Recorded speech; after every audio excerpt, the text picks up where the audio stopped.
Hi, this is Mato. In this video I will show a very instructive chess game.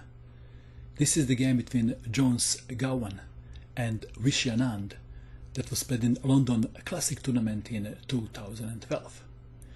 Jones had the white pieces and he started with d4. Anand played knight to f6, c4, g6 and now f3, preparing e4. Anand played d5. Let's take it back. If bishop to g7 is played, then white would play e4 and then black can't play d5, he would have to play d6. Nothing wrong with that if you want to play King's Indian defense. But Anand didn't want to play King's Indian defense. So in this position Anand played d5, avoiding same-ish variation of King's Indian defense. Pawn takes pawn, knight takes on d5, e4, knight to b6, knight to c3, bishop to g7, bishop to e3, Anand castled kingside, queen to d2. Ideally, white would like to castle queenside and attack on the king side, pushing pawn to h4, h5, exchanging pawns on g6, exchanging bishop on g7 and checkmating on h7 or something like this. So Anand attacks white center. e5 was played, d5. Anand continued to attack the center, and now h4, pawn takes pawn, pawn takes pawn. Sometimes black plays h5 and then white plays g4, pawn takes pawn, and now h5. After bishop to f5, pawn takes pawn, and after pawn takes pawn, h file is open for white. Usually white continues with d6. So that was another way to continue for black, but Anand played differently. Instead of h5, he played knight from 8 to d7, allowing h5. Knight to f6, pawn takes pawn. The rule is usually you capture towards the center. Anand captured away from the center to open the file for his rook. And now this is interesting part of the game. White to move. Knight to h3 was played. Move that comes to mind in this position is castling queenside or even d6. But we have knight to h3. And now have a good look at this pawn on d5. How many pieces, how many white pieces are defending that pawn? 1, 2, defending. And how many pieces, how many black pieces are attacking the pawn? 1, 2, 3. We have reached critical position of the game. It is black to move. If you wish, you can pause this video and you can try to find the best move for black in this position. Ready? Did you find the move easy? Or you even didn't look for the move? Okay, it is black to play. Did you find this one? That is a very interesting move.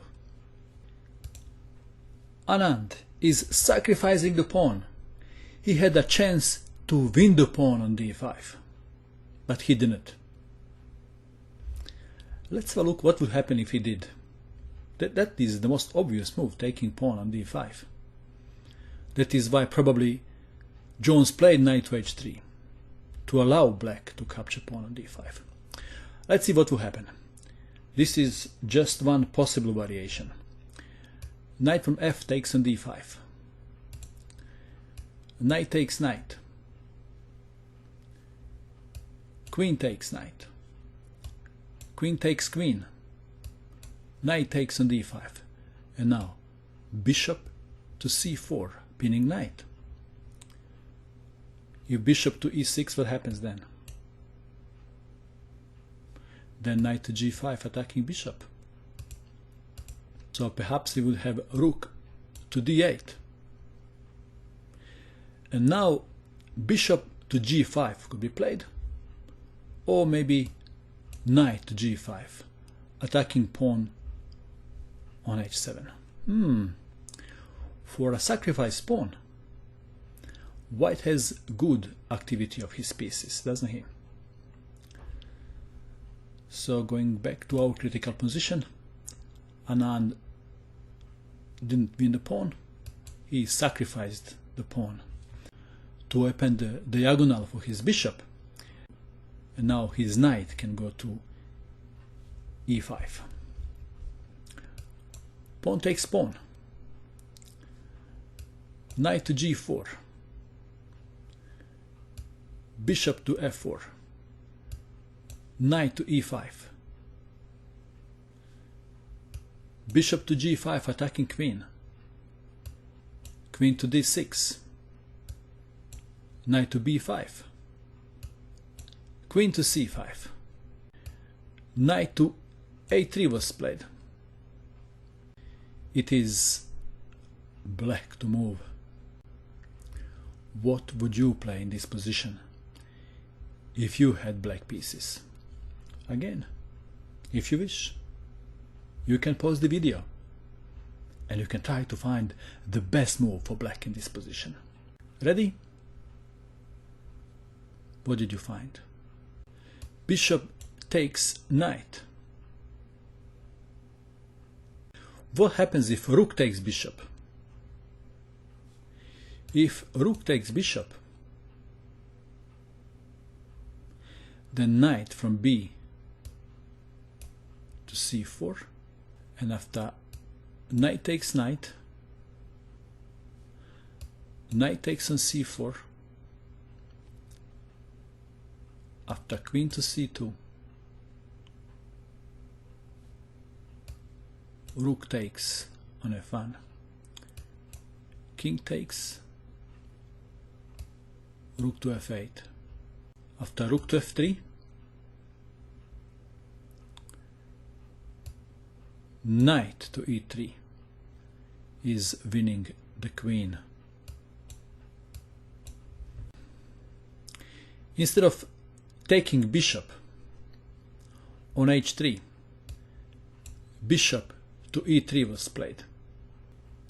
Queen to c8, rook to c1, attacking queen. Queen to g4. Now rook takes bishop. Another critical position of the game. It is black to move and to play a killer move. If you wish, you can pause the video and you can try to find the killer move that black played in this position.